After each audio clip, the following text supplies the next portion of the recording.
Hello, I'm Scott Sorensen. For the past 20 years, I've been telling stories about the people of Polynesia, principally right here in the Hawaiian Islands. Now, after all those projects reflecting the traditions of another people, I'd like to take a stab at telling the story of my family's roots. And to do so, I'd like to take you to the most Danish town in America, Tyler, Minnesota.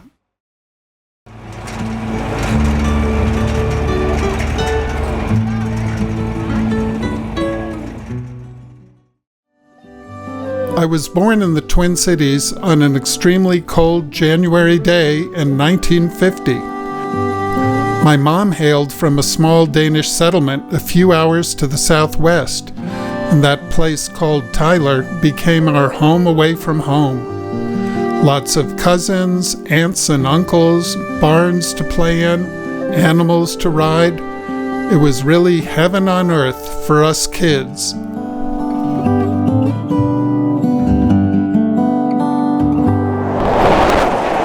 Then in 1955, our parents left the wide open spaces of Minnesota so that my father could take his place in the newly burgeoning enterprise of thinking machines.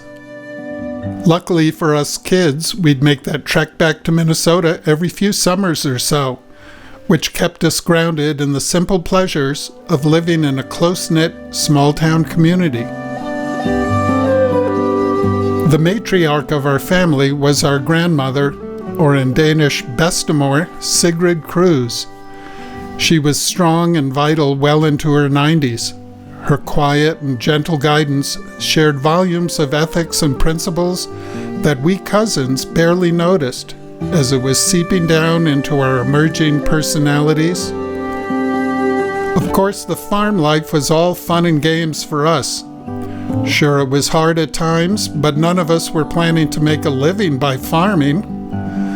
Most of the deeper economic challenges of keeping things going were beyond our comprehension, except perhaps for the threats of hail, infrequent tornadoes, or a summer without sufficient rainfall. Those golden days of summer back on the farm with family and friends in Tyler are deeply etched in my memories and dreams.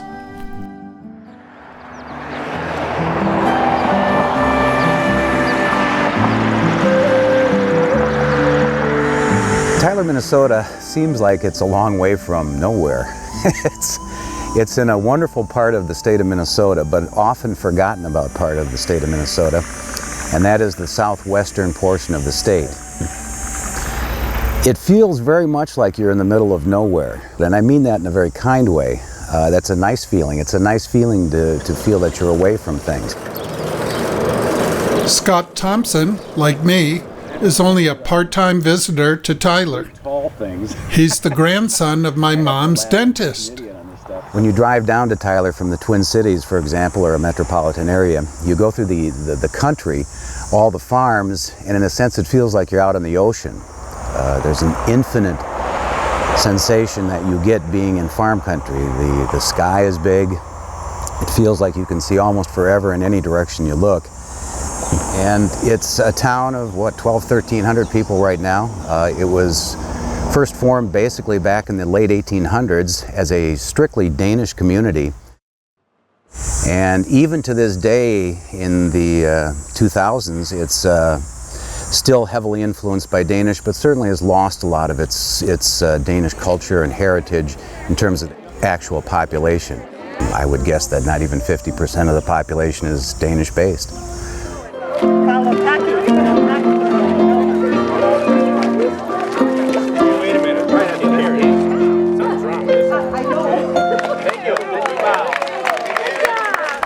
Returning here now after more than 50 years, I find that some things just haven't changed.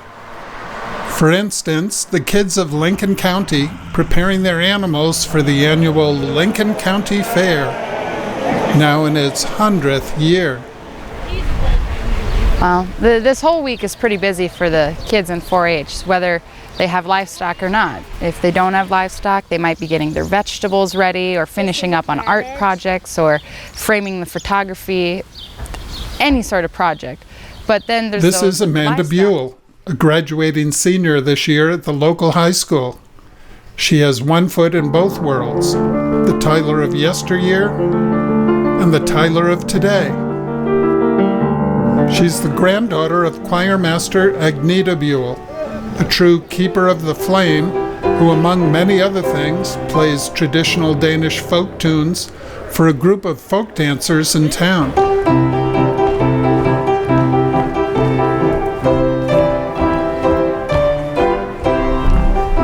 Amanda's one of the few of today's young people to learn to speak Danish. Hvad laver du i nat? Hvad laver jeg? I learned from the best, right, Bestemor? She's a youthful reminder that Tyler was a very Danish settlement 100 years ago and remains proud of its Danish heritage today.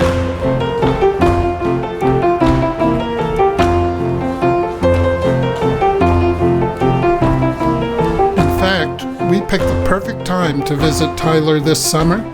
Back-to-back weekends of fun. Next week's county fair, and this week's Aebleskiver Days, a celebration of all things Danish. Exactly what is an Aebleskiver? Well, Aebleskivers are of a pancake substance that are in the shape of a ball, slightly larger than a golf ball, smaller than a tennis ball. And they're made in these cast iron pans that have 7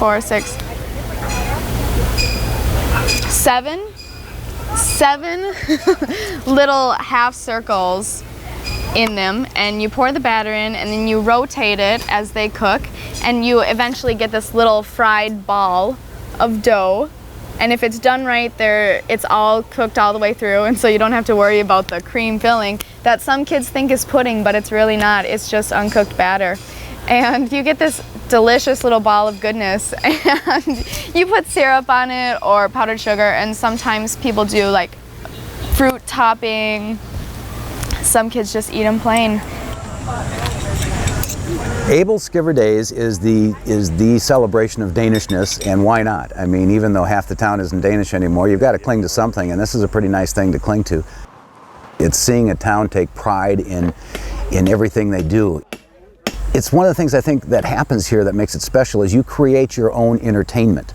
If you're in New York, if you're in Minneapolis, if you're in San Diego, you've got entertainment that you buy to see.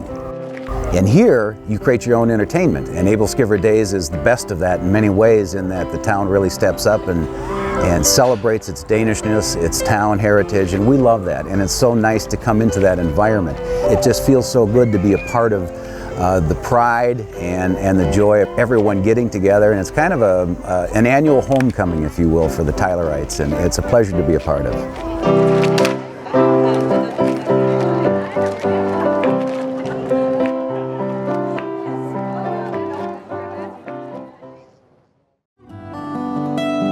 Back in the 1880s, Tyler was just another whistle stop on a train ride heading west. A place where you could stake a claim, husband a hectare of land for so many years, and eventually the farmland became yours. Friends of a Feather passed the word about good spots to stake a claim, and soon the Danish immigrant community began to burgeon in this place called Tyler. Well, I understand they came over to America because they couldn't make a living anymore in Denmark. It was so poor over there. This is my aunt, in Danish, Tante, Oh boy. Edna Shriver. She'll like to see his pictures. We call her Dorothy. She's one of 7 children, born to my Danish immigrant grandparents. And I guess Minnesota is quite a bit like Denmark in temperature and everything, and that's what they say. But when somebody first started to come here, then others would hear about it, or they'd have their relatives come too, and so on. They'd send word to them to come to Minnesota. This was a safe haven for the Danish immigrants, and we see that in letters from the immigrants who wrote back to their brother, their sister, niece, nephew in Denmark, and said, I know this safe haven in Tyler, Minnesota, where you can come over here and make a new life. They came to America because they wanted something better, and it didn't mean they wanted to recreate Denmark. It just was a safety net for them while they assimilated into America. When we were growing up, my mother and dad lived on a farm 2 miles from Tyler, and we were 7 children, and we spoke Danish. So when we started school, I didn't know anything on English. We had to learn English. We went to a parochial school where we had half a day. The first half of the day was Danish, and that went fine, and the teacher was wonderful.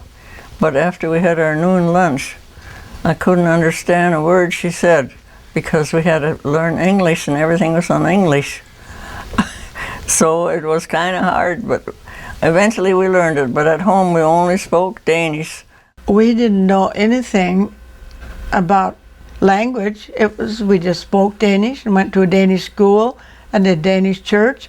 In downtown, the shops were Danish. Everybody spoke Danish. So that's how it was at home, at the house. Here's my mom, Harriet Sorensen, Dorothy's younger sister. Her friends call her Tula. Luckily, my mother knew how to cook Danish food. That's how she was brought up. So we had good home-cooked Danish food. Søsup and Aebleskiver and rødgrød and some of these things that we still like. For myself, I am so happy that that happened in my family, because not only do I have the richness of the American culture and all the good things about America, I also have that feeling of the wonderful things that there were in Denmark that my parents and my grandparents shared with me. And we continue those traditions today.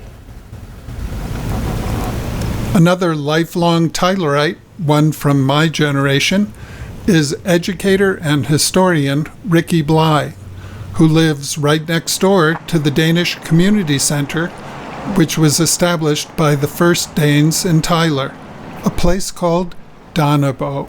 The complex of Dannebo began because they wanted to create a folk school atmosphere, for a place for the immigrants to gather, especially the young, probably teenage immigrant that needed to find their place in America. Dannebo was just really our second home. We felt so at ease and involved in the Danish, first of all, the little Danish school, Børne School, which is a children's school. And we liked it. We liked it singing in the Danish language and having gymnastic, go to the gymnasium and have Danish gymnastics, stretching and exercise and some running and some floor mat exercises and so on. You got very limber doing it. And to this day, people can't believe that I can bend over and touch my hands to the floor, which I've always been able to do. Oh, on Friday afternoons it was so nice because the Eventyrman would come. He lived close by. Eventyr, a fairy tale man.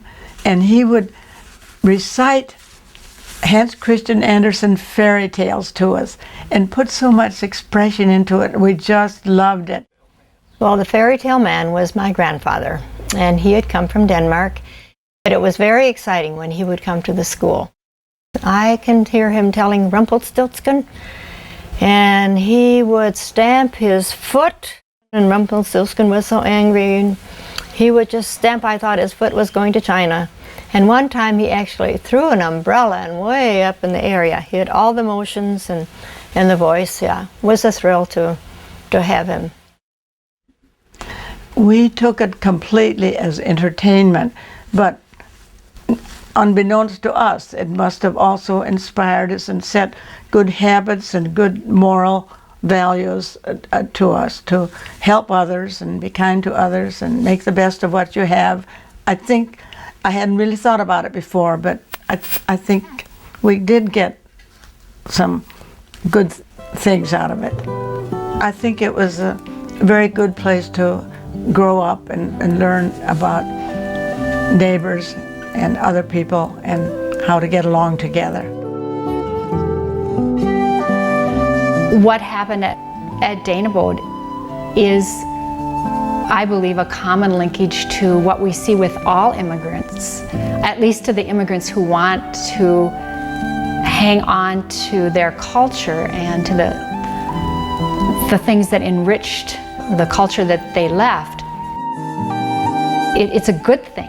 It doesn't mean that you're any less American or any less patriotic. It just enriches our lives and enriches the lives of all the people who have come from all the different countries around the world to make America their home.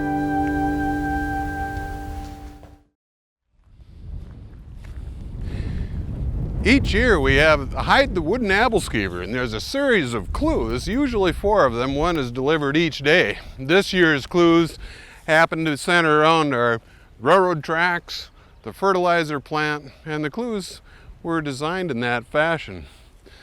But this year's location was a little hard to find. It was right on the end of a railroad spur. And here it is, the wooden Aebleskiver. Once again, it is time for our annual celebration, a chase for the skeever of wooden construction. Above the ground is a swell place to look, but first you'll have to get your nose out of a book. Okay, I brought the other 2 clues. These obviously. lifeguards from the Tyler Pool are working hard to defend their title as champions from last year's skeever hunt. Do you know about the way that waters flow? The ancient Sumerians could put on a show. But there's more to farming than irrigation. Making a profit involves chemical gumption. With the clues about chemicals, we're thinking maybe the municipal plant, how the city of Tyler grew under our elders' labor. My friends and I just like doing crazy stuff, and so we decided to hunt for it again this year, and it's something that we take part in because it's so small town America that someday when we have friends who have never experienced anything like this, we want to tell them about it. The closest thing to the menu of the old Chat and Chew is across the street at the log cabin. Hearty meals and good company. I always kind of wondered about those nissamon you see all over the place. We had some back home in Connecticut too. So I asked the town historian of sorts, newspaper editor, Chuck Hunt. I think there's one right here, actually. We have him holding a newspaper. He's a nissamund. The nissamund, the story goes that there's one that lives in every business, one that lives in every home, and if you treat them nice and with respect, then they will bring you good luck. Here's the Aebleskiver baking stand worksheet, and people will get this and they'll see, even though they know they've signed up, now they find out when and where they're working and what part of it they're doing. Yeah, that's true. They're sampler. They're from the... It takes a lot of people to put it on. We have a 12-person main committee, but we have a dozen subcommittees that take care of everything from the parade to the baking stand. And every one of those committees has volunteers on it and the work schedule. We once talked about trying to total up the number of people that were working on it and the number of man hours then by totaling up these hours. I don't think we can do it. It's huge. It's just a lot of work.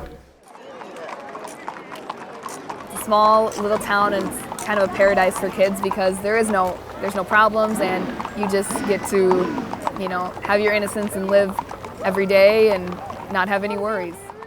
Carissa is this year's Junior Miss Tyler, a recent high school grad. The Danish side of Tyler is very important in everyone's life, even if you're not Danish, because obviously our town days are Aebleskiver Days, and that's a Danish food that it's based around.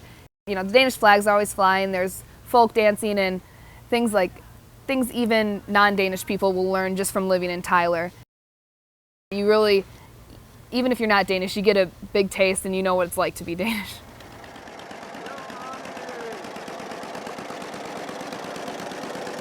Aebleskiver Days on Saturday night, there's the main parade, which takes place down Main Street of Tyler. We have a few bands come through, like marching bands. We have a local drum line.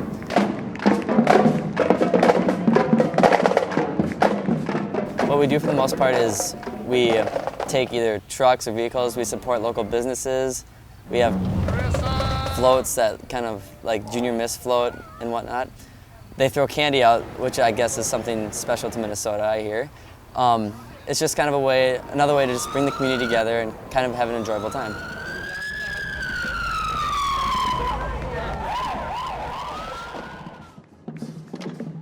I like to think of Adam Matson as the Stevie Winwood of Tyler. He plays every instrument, is a leader of the drum line. He has the lead in this summer's teen musical. He has an awesome music studio in the loft of his family's homestead farm on the outskirts of Tyler. I was thinking more after the hot dog was removed. And he knows how to throw an awesome party around a bonfire at night. My dad's 100% Danish. My great-grandpa came over, and my great-grandma came over, and my other great-great-grandma came over, or great-grandma, sorry. The other side, my mom's side, she's 50% Danish, so that makes me whatever, 1/8 Danish, or whatever it really is. 1/8, 7/8, 7/5. I can't, I'm not. 75%. 75, no it's not. Because you... Then I said it wrong. What I meant to say is my mom is 50% and 25. Exactly.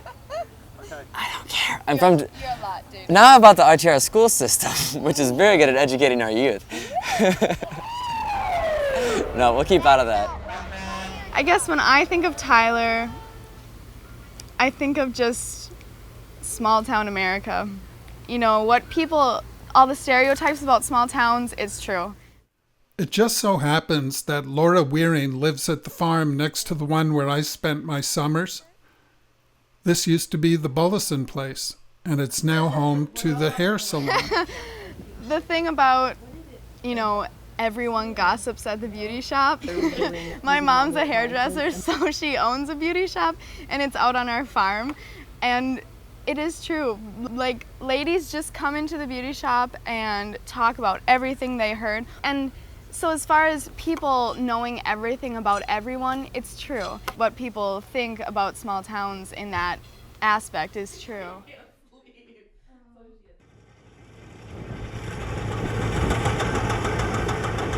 Actually, something interesting is, you know, right now we're really in need of rain.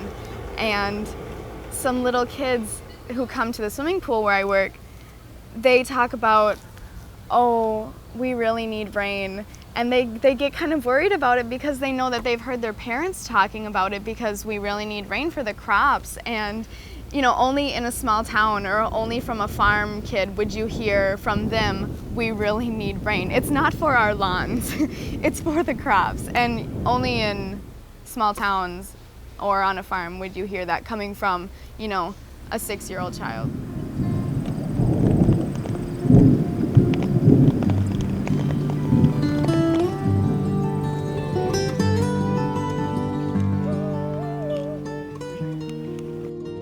When the rain comes, it is like a gift from God. Honestly, everyone talks about it. You know, just because everyone's so much happier. The farmers are very pleased, and my dad is happier at work because the farmers who come in are happier, and the farm wives are happy, and the kids are happy because their parents are happy, and it's just a relief instead of all the dry weather, and it feels like you can finally just breathe and be thankful for the rain.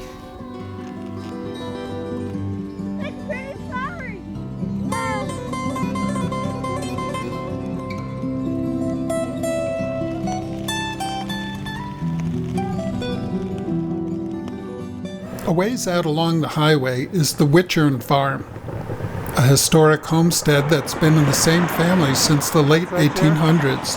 Peaches are Judy and her husband Dwayne are the 5th generation. Grandpa's still around. Olden days, well, it was all work. And they have a terrific bunch of kids. Pick it off, bend it and pull, and then you do right there. Tyler is more than just a Danish community. It's more of a farming community. It's built on farming. If the economics for farming isn't good, downtown Tyler isn't very good probably either. My name's Judy Witchern. I'm married to Dwayne Witchern. We have 5 children. Joseph, who's 21, Douglas, who's 19, Kayla, who's 17, and the twins are 10, Jerry and Janelle Witchern. The twins, Jerry and Janelle, remind me most of my summers in Tyler, in harmony with their world, learning about the care of living things, learning to share the load. The farm life is good, from raising chickens to doing sweet corn, teaching them a lot about responsibility and working hard and being accountable. Since this year is like a dry year, we're going to be a little bit probably in trouble. It takes a lot of finance, a lot of money to be able to put the crop into the land and to fertilize it. So if we have a really dry year, which we have had this year, I don't know how our yield will be, but it'll be down. And Dwayne always says that you keep an extra, you save and you keep it, because there's always going to be a year that you might not get a crop. So Dwayne's always looking out for us and looking ahead.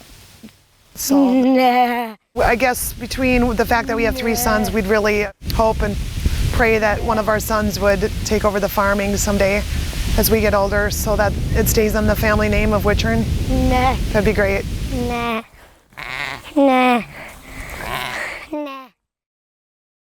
Just a stone's throw is the Buell place. It's where Amanda Buell lives. She's getting her entry ready for the Lincoln County Fair, which is coming up in just a couple of days. In order to enter your pig into competition at the county fair, you must train it to walk on your lead. And that's no easy feat. I don't know how to get him. There's not really a way to tell a pig stop. You say hi to the camera, Gordon? Say hi.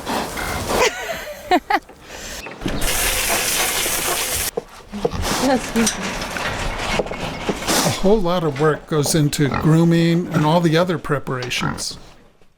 I've never had such clean pigs before washing them the first time. Usually they're all muddy and poopy and...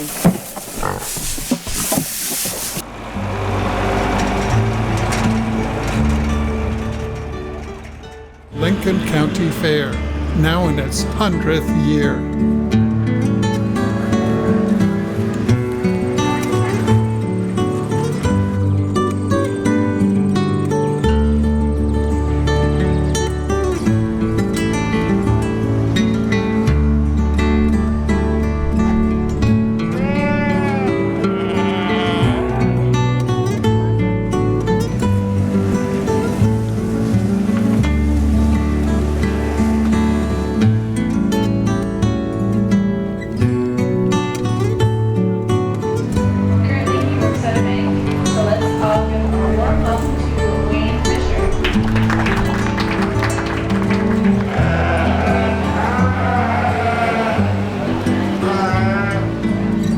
Let's find out who has the best sheep, horse, heifer, hog, evening gown, bouquet of flowers, fresh fruit preserves, and original artwork.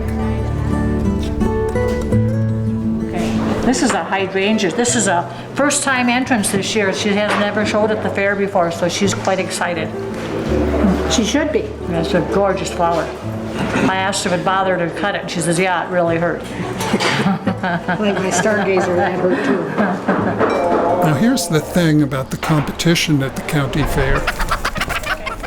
It really isn't about who wins and who takes home honorable mention.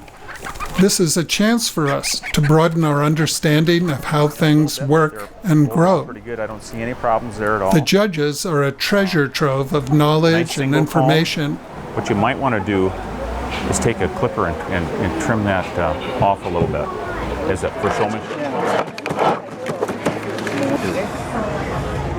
Now there's plenty of sights to see, but none works up the crowd quite like the thrills of mud racing over at the grandstand. Got out of track. Nemesis takes the win. Well, didn't have to pull that one out. This evening gown was constructed from a Vogue pattern out of 100% polyester for Hannah Jorgensen's senior prom night. She chose this material for its smooth silk feel and unique oriental look to add a little flair to her prom dress. Jade plans to wear this dress to concerts, weddings, church, and parties. Jade enjoys playing basketball, volleyball, and running and track. She also enjoys drawing, doing crafts, babysitting, watching movies, and hanging out with her friends. Her escort is Garrett Weber, who is also a 4-H member.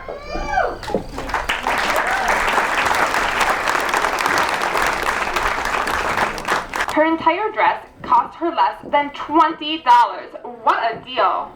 She wore her dress to prom and also Tyler area's Junior Miss program this summer. Tonight, Laura is escorted by Andrew Carmody, not in 4-H.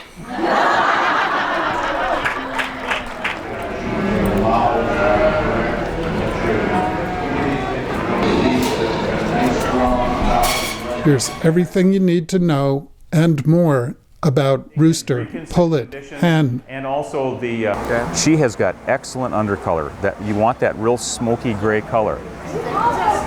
He's got a good peak home. I'd like to see a little more width in the head. He's just a little fine featured here, but I'll let you go ahead and put him back. Champion breeding pen. This is an outstanding pen of chickens right here. This will compete well at the state fair. So congratulations to all of you. We're going to go with the young lady's white gilt right here.